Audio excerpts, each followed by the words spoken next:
Olá, seja muito bem-vindo. Eu sou Tabata Pote e começa agora uma entrevista especial. No programa de hoje, nós vamos falar sobre a retomada do pente fino do INSS durante o mês de agosto. A medida será realizada em conjunto com os Ministérios da Previdência Social e do Desenvolvimento Social em mais de 2 milhões de benefícios. Vamos entender melhor esse assunto e saber como evitar o corte do seu benefício com a doutora Maria Faiocchi, advogada especialista em Previdência Social. Olá, doutora, seja muito bem-vinda. Olá, Tabata, agradeço o convite. Muito obrigada, a gente que agradece por ter aceitado. Doutora, para a gente entender primeiro, né, qual o objetivo do governo com esse pente fino, essa medida? Então, a medida inicial, né, é verificar a existência de irregularidade no benefício. Então, o governo, segundo informações da própria Previdência e do INSS, eles vão, primeiro, fazer um levantamento daqueles benefícios que estão sem atualização cadastral há mais de 48 meses ou que não estão inscritos no CadÚnico, que é aquele Cadastro Único Nacional dos Benefícios Sociais, que a pessoa faz no CRAS da região. Então, o governo quer identificar irregularidades como, por exemplo, a renda familiar da pessoa que recebe o benefício de prestação continuada, que é da Lei Orgânica da Assistência Social, que é aquele benefício assistencial para pessoas com 65 anos ou mais, ou pessoas portadoras de deficiência, que são carentes, pessoas de baixa renda. Nesse primeiro momento, eles vão verificar quem não está inscrito, porque desde 2016 essa inscrição no CadÚnico ela é obrigatória. No entanto, em razão da pandemia, ficou suspensa esse cadastramento. E verificar se a renda da pessoa continua sendo de até 1/4 do salário mínimo, que é o critério econômico para a concessão desse benefício. Além disso, também verificar se algumas pessoas faleceram e outros estão recebendo no lugar, e possíveis, por exemplo, no caso de pessoas com portadoras de deficiência, se modificou aí a situação física, clínica, o problema de saúde. Agora, doutora, como que será feita essa revisão? Olha, eles vão primeiro identificar, né, esse público-alvo, né, pessoas sem cadastramento ou pessoas que estão há mais de 48 meses sem atualização. Vai ser enviada uma notificação, essa notificação vai ser via bancária, ou seja, quando a pessoa for receber o benefício, ali na tela do monitor do caixa eletrônico ou no caixa, onde ela vai receber o dinheiro, vai ser informado que ela precisa fazer ou o cadastramento ou a atualização. Se ela residir numa cidade de até 50 mil habitantes, o prazo que ela tem para fazer esse recadastramento é de 45 dias. Em cidades acima de 50 mil habitantes, o prazo vai ser de 90 dias. No, Recebeu a notificação, a pessoa vai ter que comparecer no CRAS da sua região e fazer o cadastramento ou o recadastramento. Após esse procedimento, o INSS vai verificar se a irregularidade foi sanada. Estando tudo ok, o benefício continua a ser pago. Se verificar uma mudança aí no quadro social ou econômico aí desse beneficiário, o benefício vai ser suspenso ou até mesmo se a pessoa não comparecer para fazer o recadastramento. Depois da suspensão, aí fica um pouquinho mais complicado, a pessoa tem um prazo de 30 dias para fazer um recurso. certo, doutora. Agora, no caso da revisão do BPC, o benefício de prestação continuada, é da mesma forma? Como que funciona? Como que vai É funcionar, né? dessa forma como eu expliquei. O BPC, que é o benefício de prestação continuada, ele é um benefício assistencial, né? É um benefício que é pago para pessoas carentes. Não é uma aposentadoria, então ele pode ser revisto a cada 2 anos. Então, por isso que nessa primeira leva, nesse primeiro procedimento do pente fino, vão ser verificados esses casos do BPC, que muita gente conhece popularmente como LOAS, né? A gente fala BPC, mas até para o pessoal de casa entender melhor, muita gente fala assim, fulano recebe o LOAS, né? O meu vizinho, o meu tio, o LOAS é esse benefício, ele não é uma aposentadoria. Tanto é que ele não paga 13º, ele não gera pensão e ele pode ser cortado quando verificadas as modificações. Depois que eles verificarem essa situação do LOAS, aí a segunda etapa, Aí pessoas que recebem, por exemplo, auxílio-doença, aposentadoria por invalidez, benefícios por incapacidade. Essas pessoas também estão previstas aí no pente fino. No caso dos moradores do Rio Grande do Sul, que foram afetados, né, por conta das enchentes no finalzinho de abril, maio, as regras, elas são diferentes, doutora?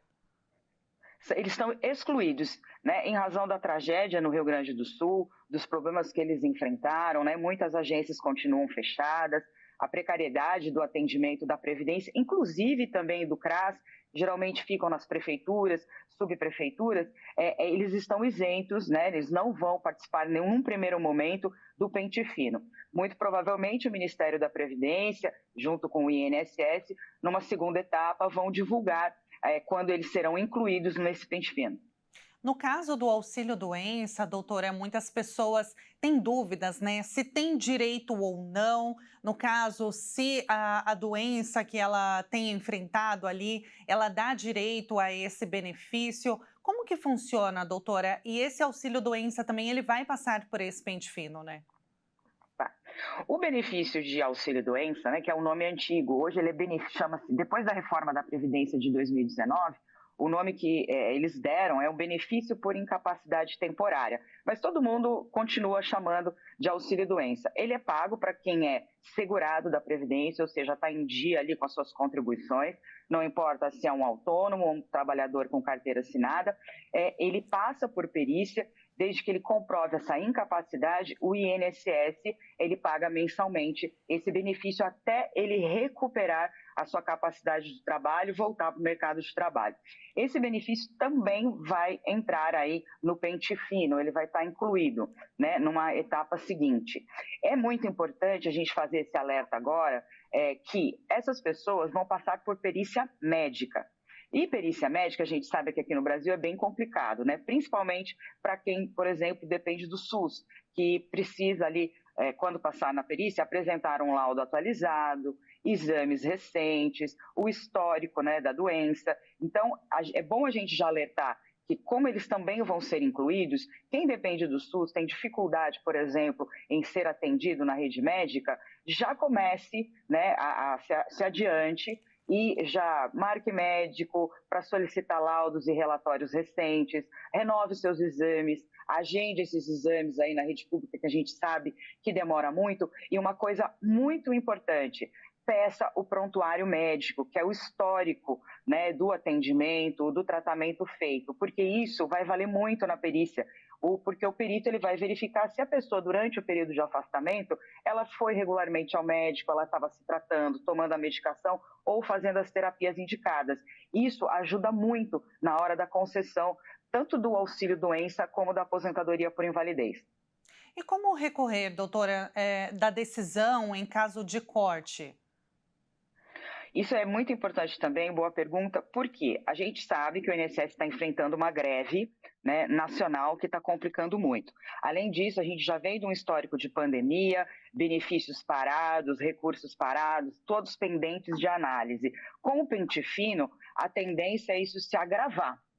O ideal é que a pessoa, assim que receber a notificação de corte do benefício, de suspensão, procurar um especialista e muitas das vezes o especialista vai indicar já de pronto ingressar na justiça, procurar o judiciário, porque em alguns casos você entrar com um recurso administrativo na Previdência pode demorar mais tempo do que você entrar na justiça, porque hoje a justiça que cuida desses casos da Previdência é a Justiça Federal, e a gente tem ali a graça de ter aqui no Brasil os juizados especiais federais, que eles são céleres, eles são rápidos, né? Então, muitas vezes, eles resolvem muito mais rápido uma questão de concessão de aposentadoria, restabelecimento de benefício, a questão do LOAS, que a gente estava falando agora, que é do BPC, muito mais rápido do que a própria Previdência.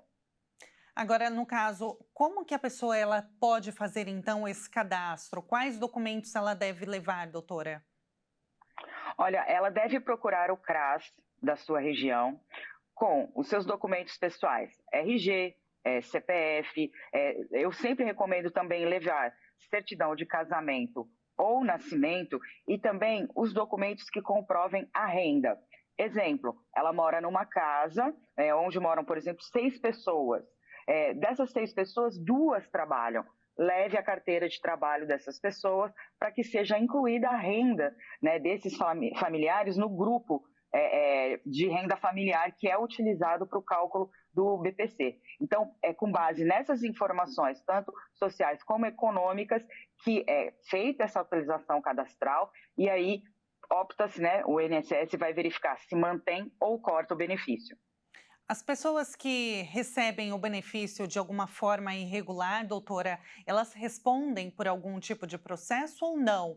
Ou somente é feito o corte e fica por isso mesmo? Em alguns casos, sim. Quando, por exemplo, é verificada a fraude, um exemplo é a pessoa é casada, ela vai e declara que ela não é casada e esse esposo ou esposa que ela declarou estar separado de fato recebe uma renda alta ou tem posses e ela omitiu isso é uma fraude. E aí ela vai responder, né? Pode responder civil e criminalmente. Muitos casos é encaminhado para a Polícia Federal. E além de responder por esses processos, ela também pode ser condenada a devolver toda a quantia que ela recebeu indevidamente. Nossa, quais são os crimes, doutora, que ela pode responder? Estelionato, falsidade ideológica, por exemplo, se ela omite. A gente tem relatos de casos de pessoas, por exemplo, que para receber o LOAS, né, o BPC, falsificam documentação para ficarem mais velhos, porque ele é concedido, por exemplo, para pessoas com 65 anos ou mais e carentes. Então, tem pessoas que alteram a idade na certidão de nascimento, outras omitem a renda, né? Às vezes tem casa, carro, tem aluguel, ou é casado e não informa que é casado. Então, tudo isso é fraude. Então, a gente tem que tomar muito cuidado, porque muitas vezes a pessoa acha, não, é porque é da Previdência, é porque é do governo, não vai dar nada. Mas se for detectada a fraude, sim, ela responde, inclusive criminalmente, e tem que devolver todo o dinheiro. É por isso a importância desse tipo de medida de pente fino, né, doutora, para que esse dinheiro não seja enviado para as pessoas que não precisam, para que a fila, né, de pessoas que necessitam desses benefícios ela seja zerada o quanto antes, porque muitos recebem de forma irregular, como você mencionou, e outras pessoas estão sendo afetadas por conta de má intenção, né, de alguns. Agora, doutora, relembrando então, quais são as etapas que quem está nos acompanhando recebe algum tipo de benefício, então, do INSS que vai passar por esse pente fino durante o mês de agosto? Quais são as etapas que as pessoas precisam estar atentas, então? Primeira coisa, detectar. Olha, você é inscrito no CadÚnico? Não. Já procure, até antes de ser notificado, de ser intimado pelo INSS, já procure o CRAS e faça seu cadastro. Ou você está há mais de 4 anos, há mais de 48 meses, sem fazer uma atualização cadastral, já se adiante, vá até o CRAS e faça isso. Se não conseguiu fazer, recebeu a notificação que vai vir banco, você vai no dia da sua aposentadoria, o funcionário do banco ou o caixa eletrônico emitiu alguma informação que você precisa fazer essa atualização, faça o mais rápido possível. Lembrando que em cidades pequenas, até 50 mil habitantes, esse prazo é de 45 dias. Cidades maiores, acima de 50 mil habitantes, esse prazo é de 90 dias. Está tudo regular? A Previdência não irá cortar o benefício. Detectada alguma irregularidade ou não comparecendo para esse recadastramento, o benefício vai ser suspenso. E depois da suspensão, a pessoa tem um novo prazo de 30 dias para se cadastrar ou justificar lá a irregularidade que foi encontrada pela Previdência. E aí sim, sendo sanado, o benefício volta a ser pago. Perfeito. Doutora, muito obrigada pela explicação. Ficou muito claro, então, sobre esse pente fino. Muito obrigada, foi um prazer falar contigo. Eu que agradeço sempre, um abraço a todos, viu? Obrigada. Muito obrigada, um abraço. Nós conversamos com a doutora Maria Faiocchi, advogada especialista em Previdência Social. Se você quiser rever este programa, acesse o nosso canal no YouTube, Jornalismo Hit TV. Uma entrevista especial fica por aqui. Muito obrigada pela companhia e até a próxima.